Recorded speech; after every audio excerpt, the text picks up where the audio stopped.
دوستان گرامی، یه نکته هنگام بتونریزی راپله توصیه میکنم انجام بدید. نگاه کنید موقعی که دارید حالا اون پاگر راپله رو انجام میدید، خب اینجا قرار روشنایی انجام بشه و بعد از طریق کورگیری ما محل اجرای روشنایی در بیاریم.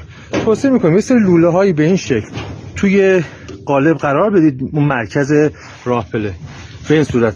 بعد بتونریزی انجام بشه، بالای راپله بالاش از اون قسمت بتونریزی بالاتر باشه، سطح بتونریزی پایینم که کف قالبه.